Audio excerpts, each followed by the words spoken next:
I can visualize smell, and then the fragrances I created became such in demand. Within 5 years, we'd sold to the biggest cosmetic giant in the world. That night, they did a scan, and I was diagnosed with breast cancer, and they gave me 9 months to live. And I wanted to die that night. I'd felt like all my positivity, everything that Jo was, gone. But that man saved my life. There's no point looking back in life and saying to yourself, why did it happen to me? You know, bad things happen to good people. We all have a story that can change someone else's life.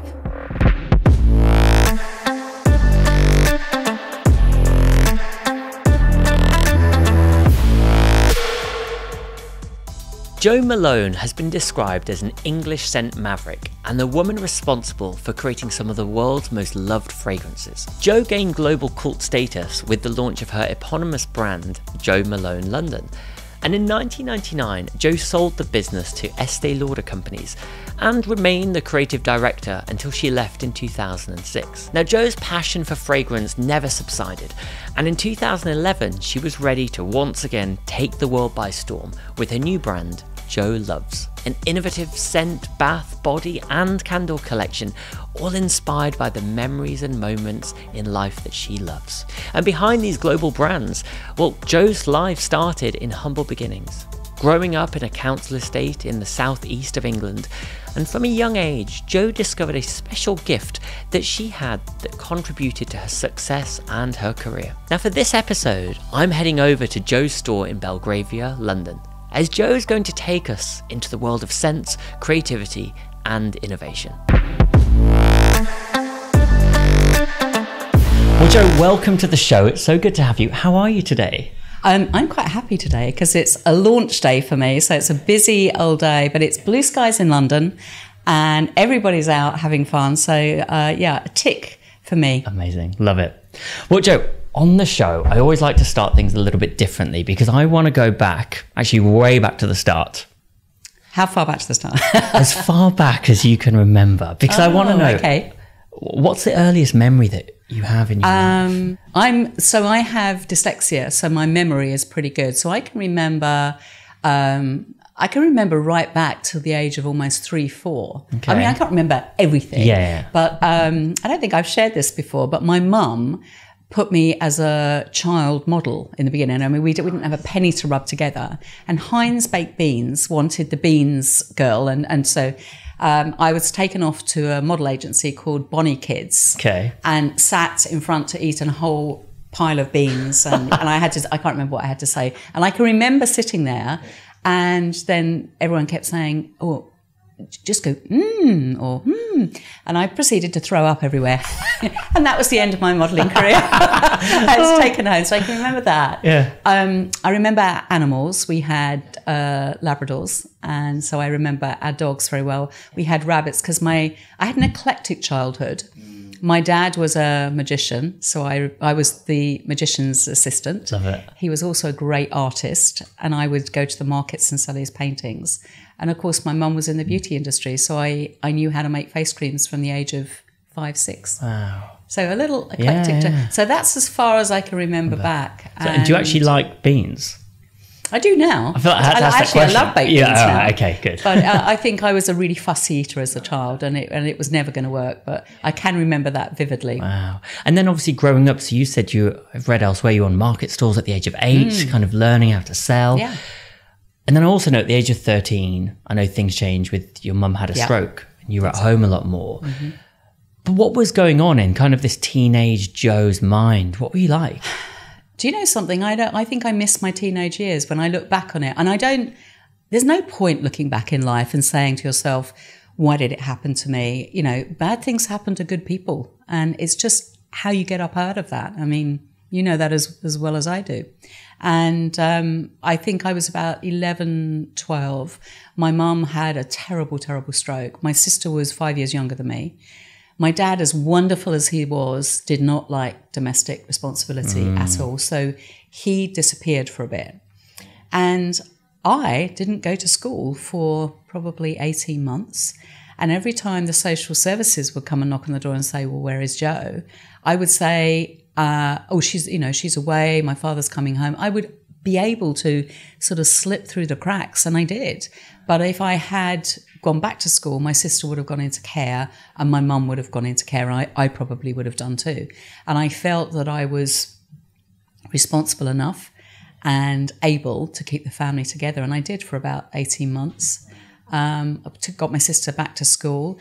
And then I would sit there and think, there's no money for us. And then I remembered I knew how to make face creams. So I got my mum's address book and I went through all the addresses and said to all the clients, Mum is sick at the moment, but there's enough product. I can still make your, I can still get your skincare product to you. And so once a week, I would fill a trolley with face creams that I had made and labelled. And I would get on the train. I mean, I was 12 years old when I think about it. I know, when I think about it now, no one questioned me. And up I'd go to London and I'd sell them. And I'd come back and there'd be enough money for us to eat for another 2-3 weeks. Eventually, my dad came back, which was a relief, I have to say. But I was definitely the sole breadwinner in the family for a long time. And I think my teenage years kind of disappeared, although I was quite happy. I wasn't resentful of life. My mum eventually got better. I then went back to school. I must have been about 13 and a half, 14. I went back for a little period and then she was sick again. And so I left again. Yeah, so it was, and when we hear about children who are carers, sometimes there's no choice. It's not as though you go, I know what I'm going to do. I can do this. You just cope day by day by day. And we grew up in a community where your neighbours were your family. I think that was the saving grace because they all knew what was going on. But, Auntie Maureen, if she'd cooked a roast chicken, would bring some roast chicken up. And our neighbours would knock on the door, are you okay, Jo? Is there anything I can do to help? Do you want me to come and hoover the stairs? Is Mum okay? And we looked after each other. And actually that has stayed with me as a person. And even as you said, so when you were 8, you're on the market stall with your dad. And then despite him going, it's almost like, had he equipped you for what was coming when you were 12? Next thing you're able to sell. Do you know what I mean? I'm just you're seeing the positives in every situation. And sometimes you have to, there's so much negativity in life. You know what? For me anyway, if I had lived my life in that negativity, I wouldn't be sitting here with you right now. I think the entrepreneur, because an entrepreneur will always find what's left, piece it together and make something wonderful out of it. And I think my father, both my parents, there was very little money in our house. And it's funny when I say that now, people go, "What? But you lived on an estate?" And I went, "Yes, not Downton Abbey. I lived on a council estate, a 2 up and a 2 down." And when I'd go to the markets with him, I just came alive because I had watched him paint these pictures. So he was a brilliant marine watercolorist. But and we would set the stall up early in the morning and I would say to him, "Dad, can you go and get some breakfast, bacon sandwiches and a cup of coffee?" And I knew I had to sell that first painting before he got back. Because if there was somebody in front of us he didn't like, he wouldn't sell it to them. And so I would try and sell that first painting, put the money in my back pocket. And I knew that my mum, had money in the house to feed us. But I would sell these paintings through telling stories. So, and I just think, what were those adults thinking as this child is standing there and I said, well, actually, my dad paints the best seas when he's had a row with my mum, which he did. And he would paint these sort of stormy skies and stormy seas. And I think they were just transfixed by the storytelling and the power of creativity. And I was my happiest walking around the market, completely safe. And I would go and sell the man that does 3 tea towels, 6 saucepans, a kettle, all for a tenner. Yeah. I would go and sell with him. So I would learn the magic and the poetry and keeping people laughing and moving.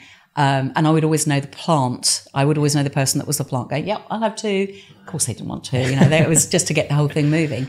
And that stayed with me, actually, that love of retail, of being a shopkeeper, a market stall holder. I think, it's magical.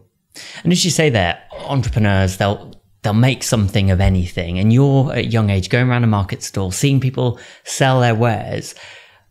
And all entrepreneurs I meet tend to have some unique ability. It makes them they're really passionate about. And I know that yours which I find quite unique, which is your ability and your sense of smell. And I'm now picturing you running around a market stall. I can't even imagine all the scents that you're smelling at this age. But when did you discover that this was something special? So I'll take you back, because I can close my eyes and I can visualize smell. So it was in Crayford. It was a greyhound track. So as we used to walk in, you could smell the soot, and you could smell the burgers cooking in the background. And then as you walked around, the man next to us who sold T-shirts had 2 Irish setters. I remember the smell of the Irish setters. So I could go back and tell my whole life story through the power of smell. So I could smell the oil on the painting that my dad had. Oil paintings have a particular smell, and when the sun hits the painting, it gives off an odor.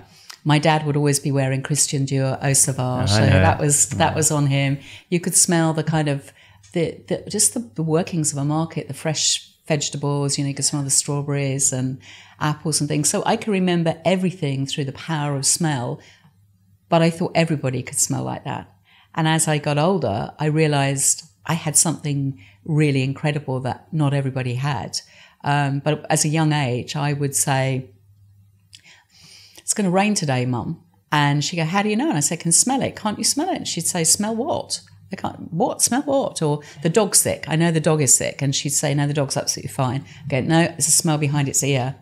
2 days later, the dog would be in the vet's. So there was this uncanny kind of feeling of the sense of smell.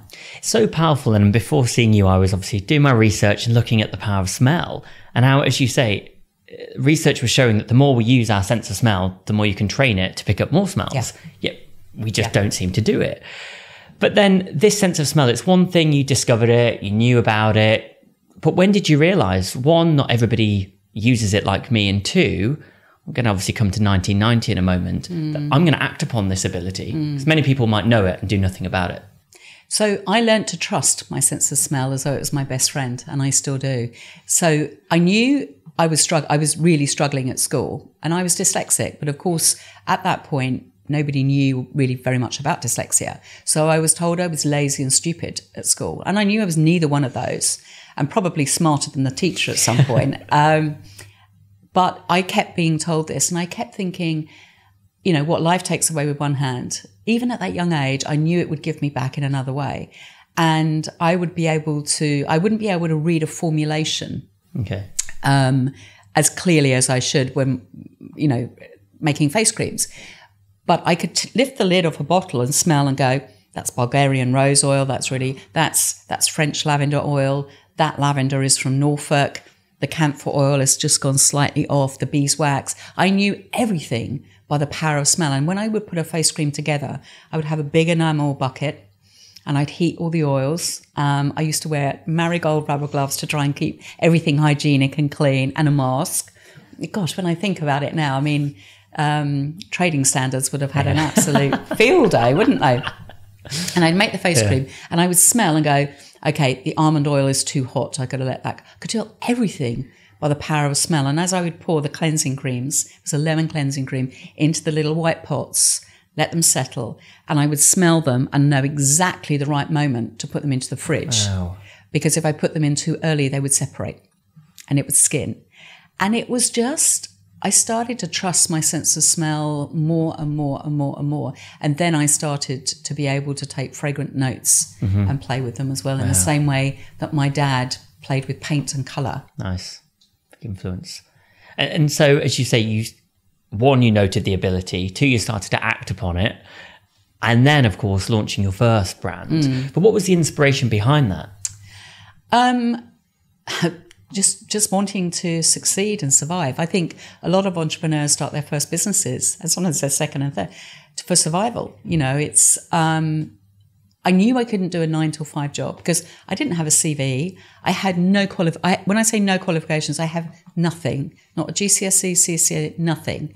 Thrown out of brownies. I had nothing apart from knowing how to make face creams, knowing how to create fragrance, and having this very entrepreneurial spirit.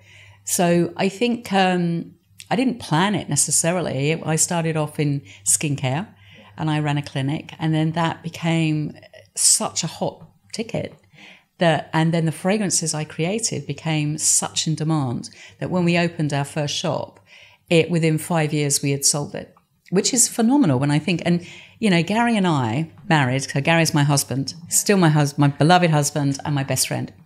But we had no money. We used to sleep on a piece of blue foam that we bought from Homebase as our bed. And every day he would go off to his surveying job. He worked in the building industry. And I would transform this little flat that we rented into a scent haven. And it was phenomenal. I looked after nearly every member of the royal family here and abroad. Yeah. Film stars, actresses, singers. I mean, you name it. They would climb up 2 flights of stairs, and I still own the flat today because I couldn't part with it. I'm going to turn it into a museum, but like a podcast studio where we can go and talk about what it was like to start in the beginning. And then it just grew and grew, and then, you know, within 5 years we'd sold to the biggest cosmetic giant, Estee Lauder, in the world. Yeah, wow, amazing. Now that goes on clearly at a high in your career, I'm sure. To some extent, you and Gary, you've gone from sleeping on the floors to selling out the business. But with all of our moments and journeys in life, there's highs and lows, because I then know that in 2003, things are about to change again for you. Yeah. And Jo, just share with me what happened in 2003 and how life changed. So I had sold the business, and the first thing I did was buy a double bed, by the way. It was such a weird sensation to sleep in a double bed, apart from on the floor. And I was 38 years old. I just had my my only son, Josh. And I felt really, really tired, but I was one of those women that had hyperemesis. So I was 6 stone when I had my son, really, really poorly. So I thought it was an after effect of that. But I got more and more tired, and I couldn't get my mind to run as I had been used to. And I just thought it was just tiredness. And I was traveling the world, and I was in New York. And one morning I found a little lump in my chest. And I thought, you know, what is this? I never dreamed what it was going to be. Went back home, had it checked out. And I remember it was the night of the Serpentine party here. Have you ever been to that party? And I had a black suit on, and I had my earrings in my pocket. And I went to the hospital to go and have it drained. And I saw the look on the nurse's face. And I said, what is it? And she said, can you just give me a second? And as I walked out, my wonderful GP called Dr. Guy came running up the corridor, and I knew. And he hugged me and he said, it's going to be okay. And I feel tingly even talking about it now, because it was such a scary moment. And my first thought was my husband and my son. Didn't care about anything, my business. It was just, oh my God, you know, am I ever going to be there to see him go to school? What's Gary going to do? And that night they did a scan, and I was diagnosed with breast cancer. And they gave me 9 months to live. And that was, I just couldn't. I was 38 years old. You know, I had life in the palm of my hand 1 minute, and suddenly, you know as well as I do, these things happen. And you always have an out of body experience, and you feel completely numb, don't you, in the shock of something. And then you realize that you've got to take that next step. You've got to carry on living, and you've got to fight. And so I picked up the phone and spoke to the incredible late Evelyn Lauder, who headed a breast cancer campaign. And I remember the thing she said to me, and it's stayed in my life. Yeah. It is, remember, honey, you make lemonade from lemons. And she said, come to New York and I want you to see a doctor. And I did. And I never left for a year. So I had all my surgeries. And he... it was the night, I remember the night of is this too graphic, by the way? No. Oh, okay. No. So I remember the night of the surgery, and I'd always been a really positive person, no matter what life threw at me. And I wanted to die that night. I'd felt like all my positivity, everything that Jo was, gone. And I knew I just didn't have the energy to fight. It was a really, really strange experience. And I spoke to the doctor, and he said, I'm going to move you in your room. And I said, well, how's that going to help? He said, I just feel you should move rooms. And I did. And he put me overlooking the Hudson River. And he said, look at that and tell yourself that you will survive. And just as that river runs, your life will continue. And it gave me a drop of hope. And that's all it was. And then the next year was pretty, it was pretty cruel, if I'm really honest. I was on a new form of chemo. So I was one of the first women to take chemotherapy almost every 5 days for a year, and lost my hair. I mean, I lost everything about myself. I would wander down the streets, and I lived in New York. I had to live 10 blocks from the hospital because every time I had a dose of chemo, I would end up in intensive care and the acute assessment every time. So I had to be very near a hospital. And then as I went through and through, my lovely doctor who saved my life is a man called Dr. Larry Norton. And one of my dearest friends, but that man saved my life. And that drop of hope that one doctor gave every time. And I say, am I going to die, Larry? And he said, not on my shift, honey, not on my shift. But you've got to fight, Jo. You've got to get up and you've got to stay positive. My sense of smell started to disappear. I was on adriamycin and cytoxin, and it just was not returning. I never told a soul, not even Larry. I didn't tell anyone. And then I got through all of that. And then one day he came in, and I was in intensive care. I was a patient in the Sloan Kettering. No, sorry, I was in isolation. I wasn't intensive, I was in isolation. And he came in and he said, we're going to stop. And I said, why has it come back? And he said, no, it's gone. It's gone. And I had tingly hands. My hair it was bald. I had no hair at all. And he said, it's time to go back and live your life, Jo. And that's what I did. And I picked up the little drops of hope everywhere that I found. And I was reconstructed. I had reconstructive surgery. I went through all of those things. But my sense of smell hadn't come back. And I hadn't told a soul. So I went back to work probably about 10 weeks after my last chemo. So my hair was very, very short. And I opened a store in Madison Avenue. And I stood there and I felt a stranger in my own business. It wasn't anything to do with Lauder. I just had lost the spirit of Jo. I'd lost my creativity, my sense of smell. Yes, I was alive. And so that night I decided to quit and leave. And I did. I did 6 months later, when we'd agreed everything, I walked away from the first business because I couldn't smell and I didn't belong there anymore. And I couldn't, with all honesty, I couldn't head a brand where I couldn't smell. I was the creative director, so I walked away.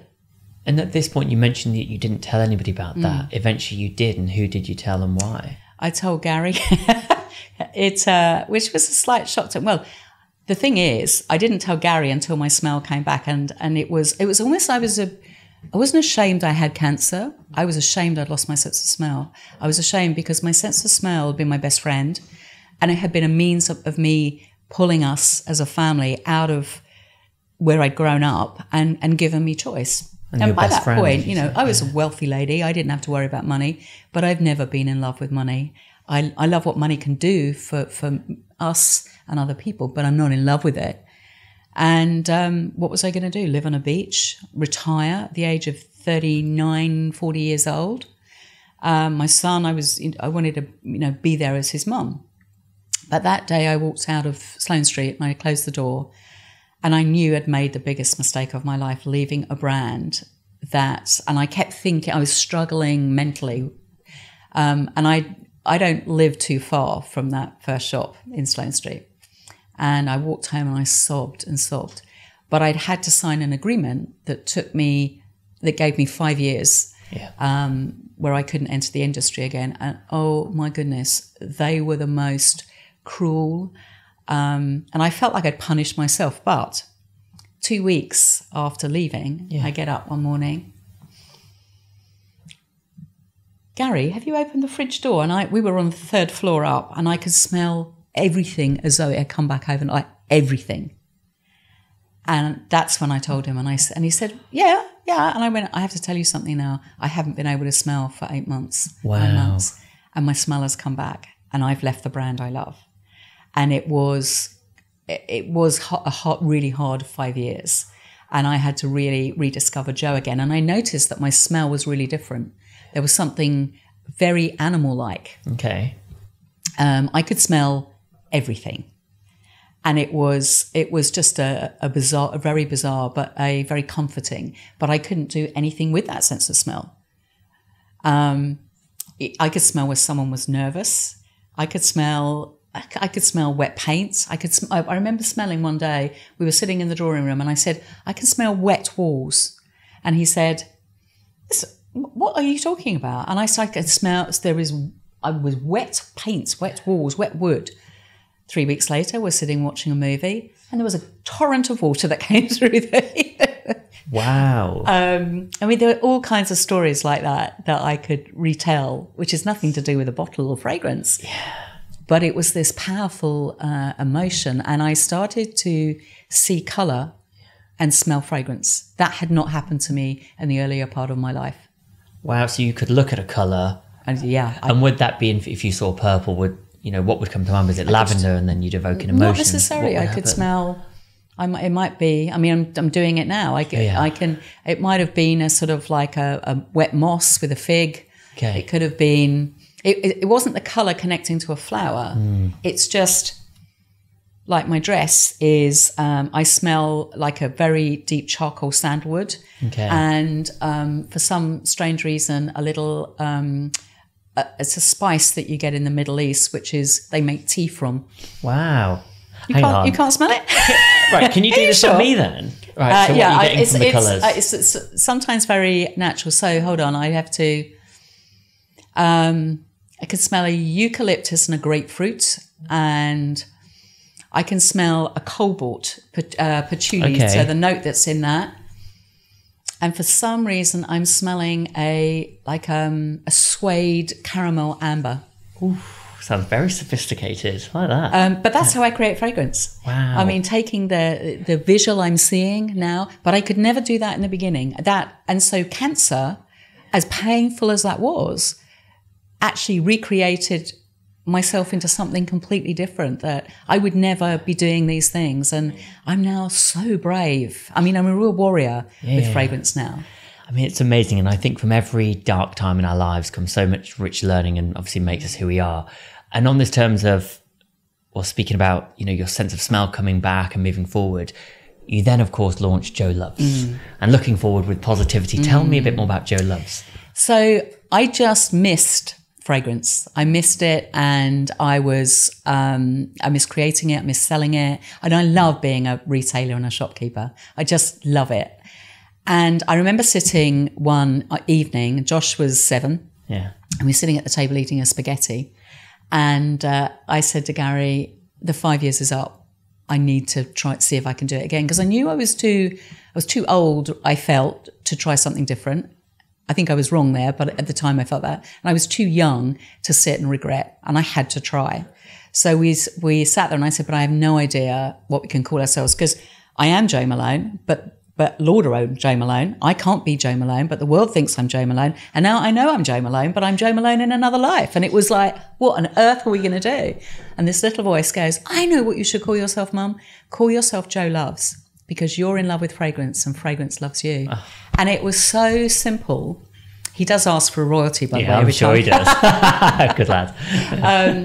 And it became Jo Loves. We opened with 4 fragrances. I ran back into retail. I sprinted, got everything wrong, every conceivable, from the packaging to the marketing, you name it, I got it wrong. The only thing I got right was the fragrances. And Pomelo, this one, was the first one. The first fragrance. So each one is a story. So one day we'll do another podcast and I'll tell you all the stories of every single one. But this was this is the matriarch. I'll just give it a spray. Yeah. It's the smell of the beach and the Turks and Caicos. And it's the smell of hope. And when I couldn't create again, I went on a holiday to Parrot Key, and I walked down the beach every day crying for creativity to visit me. And it didn't. And it wouldn't. And one morning I walked down, I was wearing a white Eris swimsuit and little flip-flops. And as I walked down the beach, it was only me and a baby stingray came and fluttered right by the side in the water. And she swam all the way down the beach, following me, mimicking me. and stopping. And I could see her eyes. I mean, it was so pretty. And we got to the end of the beach and she swam off. And I looked up and life said, now create, because you don't own creativity. No one does. But it's whispering in your ear right now, go create. And pomelo was the first fragrance. So it was the white rolled towels, the white sand dollars in the sea, the blue ocean, the salt, the fluttering of the stingray, and the broth that was cooking in the brasserie. So they had the herb notes in there. And I created pomelo, and I knew from that moment that I was back. And this is a very vulnerable fragrance because it's based on a lot of wonderful citrus notes. Okay. And it kind of tells the story of my vulnerability at that point. But then the wood will hold these notes in place. And I felt like my vulnerability and my strength in one moment. And it's still number one in our fragrance line. I mean, I love it and I can still smell it. I think what I love the most about Jo Loves is your passion for stories. Because as you know, I love stories as well. They are so powerful. If people are listening to this and they think, hang on, Jo and Gian, you're talking about stories. Why are they powerful? What would you say to them? Why are stories so powerful, and especially for what you do at Jo Loves? I think it's one of the greatest gifts in the world. We all have. So in a way, all this about leveling up and make sure we all have a story, and we all have a story that can change someone else's life. Doesn't matter who you are, what you went through. It's not about having trauma in your life and getting over that. It's about that every day. I mean, how much do we love when we go for dinner and someone is at the table and they are so funny and they make us laugh?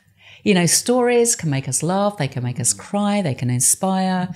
And our story is one of the greatest things we have. And some will say, well, I'm not a good storyteller. Okay, I'm going to take you back to when you were 3-4 years old and you were given a cardboard box and you created a car from it or a castle, and you created in your imagination. So don't tell me you can't tell us. Everybody can. Everybody can share their story. And I often go into schools and talk to young people and share my story, because I think when we share our vulnerabilities, because it's all very well to say, yes, I've built global brands. Yes, I've sold brands for millions. But it's the bits where I failed and I learnt that people love the most. Why? Because they feel then that if I can do it, they can do it. And I think stories are one of the most powerful things to change the world and make it a nicer, happier place for everyone. You know what? They really are. And obviously I spend my days in stories and it's music to my ears.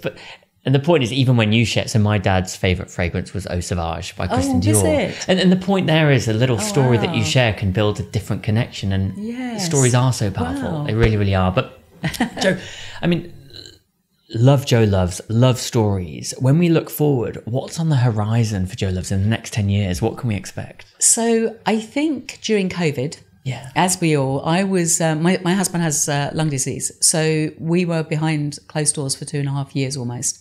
And I struggled mentally, and I really struggled with anxiety. So I came back out of that and I just lost my way. I couldn't find who I was, and I worried and I panicked about everything. And anxiety, was just, I couldn't even walk around the block without having a panic attack. And it was, for those people that are listening to this, that, go through those, they will absolutely identify with this. And you think, am I having a heart attack? Am I, something awful going to happen? And actually, you know what? Anxiety and panic attacks, a lot of it is in your mind, but it feels a very physical thing.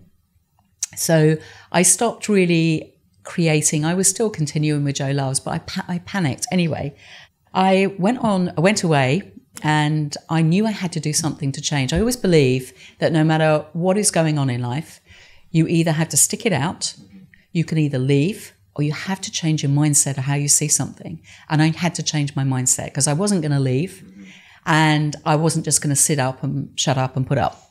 So I had to change the way I was looking at something. So off I went to Dubai, and I was sitting there one day, and I was sitting by water, and I thought, why don't we come and live here for a year? My son was off in uni. My business is safe, is global, so I can run Jo Loves from that part of the world. And I looked at my husband and I said, do you fancy living here for a year? I mean, honestly, we're on the sunbeds. And he goes, yeah, Jo, you feel better? And I went, I really mean it. Do you think we could live here for a year and let's just find adventure? You know, adventure has always found us, but let's go look for it. And he went, okay. I said, to sign the deal, you see all those people jumping out of that plane? Should we do it tomorrow morning? Skydive. Skydive. And he looked at me because he's a real adventurer and he goes, yeah. And that's what we did the next morning. And I was strapped to an Egyptian rugby player called Tarek. By the way, Tarek, if you're listening, thank you. And I was so panicked that morning thinking, what am I doing? I've never done anything like that in my life. We were the first ones on the outside of the plane. So he lifted the thing and all I could see was clouds. And I went, no. And he went, too late, honey, too late. Junk. Off we went. And we free-falled for, I don't know, a couple of thousand feet, I think.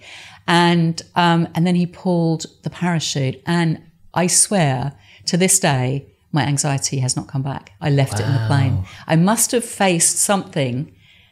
And I realized that actually I was frightened of something probably that would never happen. And then I faced my fear. We jumped. We've now been living in Dubai for the last year. It has been one of the greatest adventures of my life. Gary and I feel two 30-year-old kids living this adventure. And every day I wake up and as the sun comes up in the sky, I go, okay, where's the adventure today? Show me. And I go find it. And I take my little bottles of fragrance and I go down by the old creek and I sit under the trees and I smell. And people walk by and they go, Jo? And I go, yeah. And they say, are you Jo Malone? And I say, yeah. Come and smell with me. Come and sit. And we sit and we share the humanity of wonderful things. And I just had to tell you about my big project. Yeah, come on. So my big project, my son was at uni reading 1001 Arabian Nights. And he's fluent in Arabic. He studies Arabic history and everything.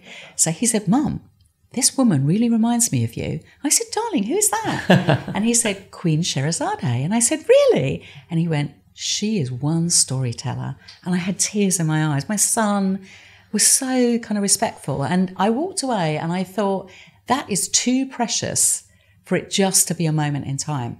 So I'm going to make it an adventure. So I started the beginning of this year. I'm in the process of it now, of creating 101 notes. Wow. From ouds to amber to Casablanca lily to wild violets, you name it, I'm creating it. And at the end, probably it's going to take me a little longer than a year.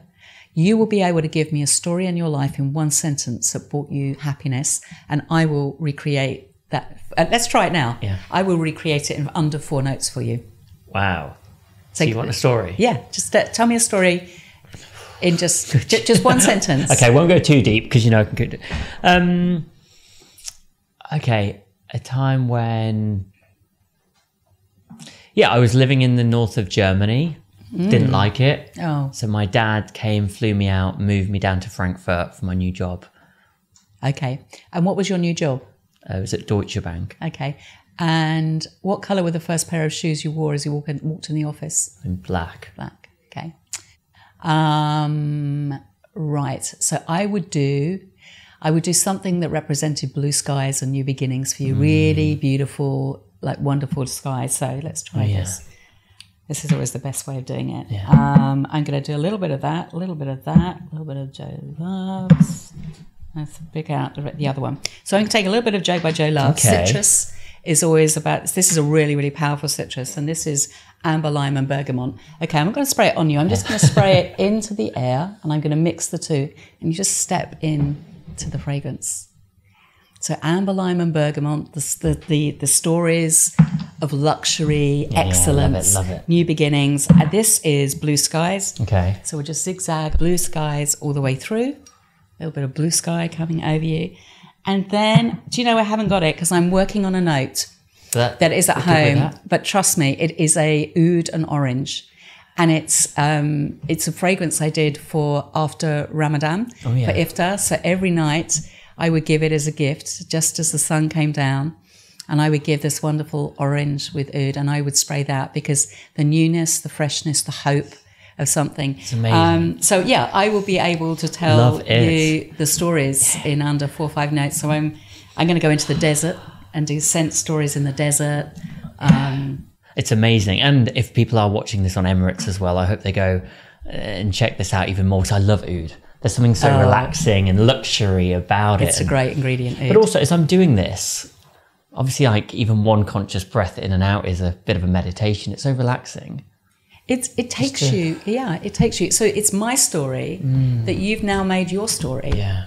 And so you've become part of the creative. So it's great with storytelling because you become an artist in your own world, in charge of your own creativity. Inspiring in my a second. creativity. In a second. I love it. Well, Jo, thank you so much so far. You're teaching me a lot. I feel like I'm going to go away and be smelling everything. But in a moment, what I'm going to share with you, which is what we do on the show, because we're the Superpower podcast, is to share with you what I believe is your superpower. It's very hard because I don't know in advance of the show. We'd never met before. No. And so it's my job, like you just now with Sense, to come up with what I think is the one thing that's really helped you I might have a tear in difficult times. Yeah. But before I do, I've got a quick fire round. So whilst I'm just thinking of my notes, I've got a few questions for you. Right, okay, just 3 of them. So firstly, you're having a dinner party. 3 guests can come. They could be with us or no longer with us. Who are you inviting and why? I'd invite 3 storytellers from different worlds. I'd invite Picasso because I think he would be funny, naughty, politically very incorrect, artistic and creative. Coco Chanel.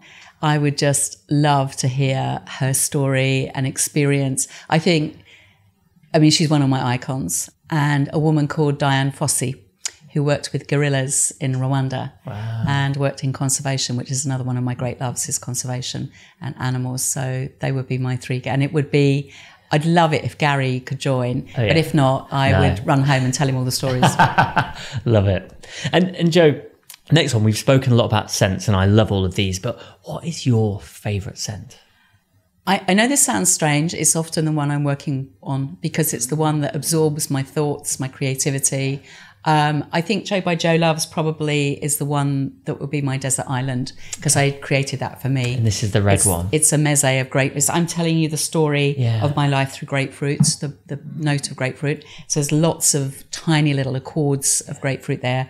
And I did create it for me. It was my fragrance. So probably Jo by Jo Loves. I love that. And that is the iconic red one in stores, right? So you can smell that and that's the one I used for you as well. Okay, love it. And finally here, if I was to give you an unlimited supply of one thing for the rest of your life, what would it be? Fun and laughter. We went for 2, but we'll let that come as one. No, we'll let them be one because I love them both. Okay. Tell me a bit more why.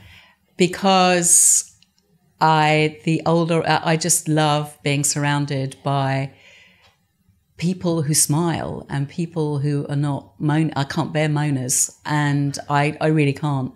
And fun and laughter. You could sit and have beans on toast sitting on the pavement, but if you have someone who makes you laugh. I've been married for 39 years to a man that makes me laugh every single day, and my son is one of the funniest people I have ever met in my life. And when we walk away from a family dinner or breakfast together and we laughed, you feel you're living your best life. I love it. Yeah.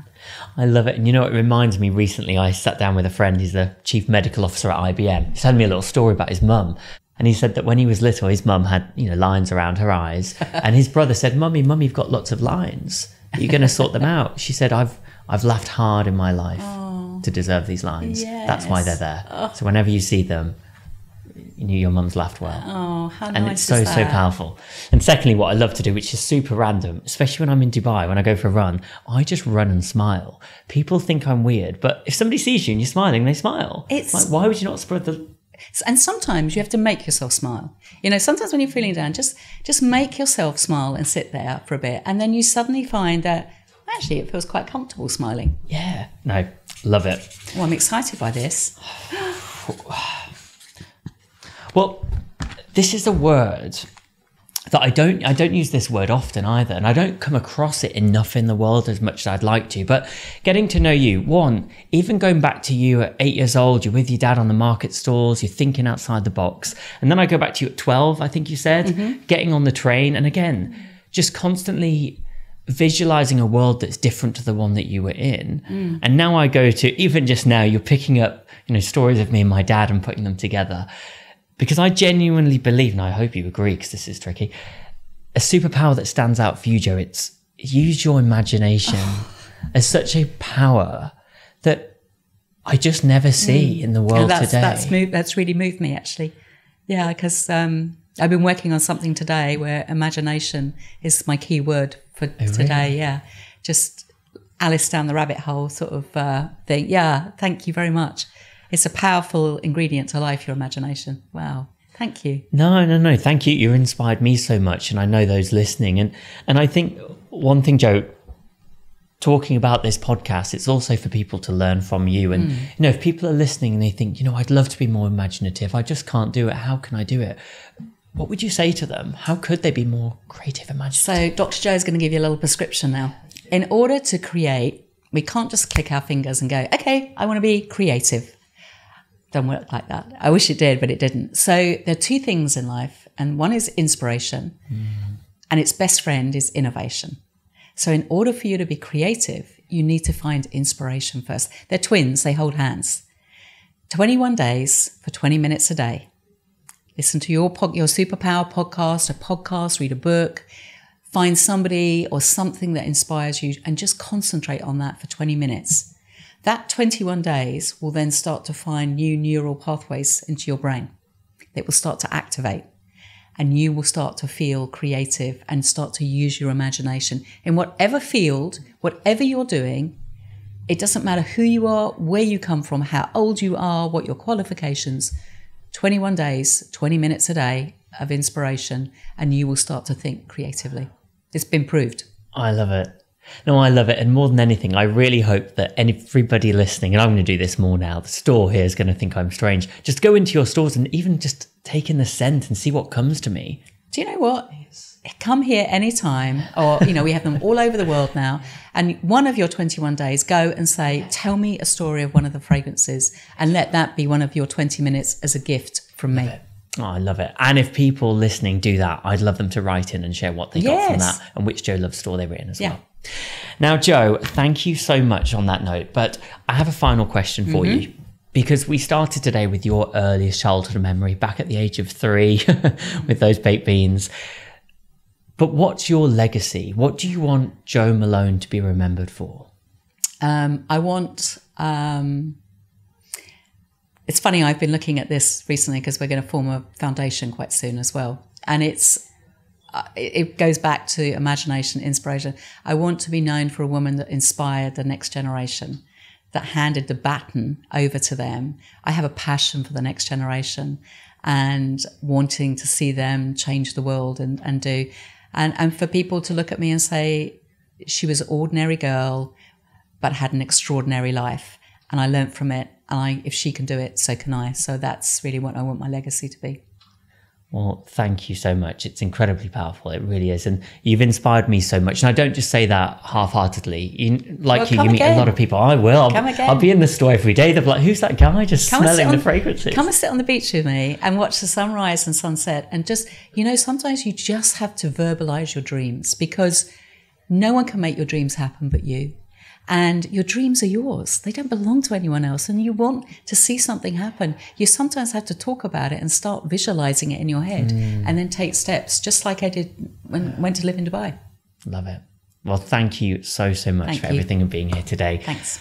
I look forward to seeing the next steps, new projects, and I encourage everybody to go into Jo Love's and check out the fragrances. Thank you so much, Jo. Also, a thank you to you, our listeners, for being part of this community. By watching, subscribing, liking, and also leaving comments on all the videos, it honestly really helps us to grow the show and to invite more incredible guests to join us in the future.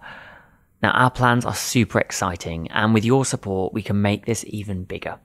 And so if you do enjoy the show, please do hit the follow button on Spotify, Apple, or wherever you're listening to the podcast. It really means so much to me and all of us at the Superpower podcast.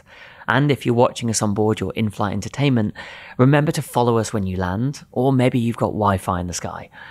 For now, it's a huge thank you for listening, and I'll see you in the next episode of the Superpower podcast with me, Gian Power.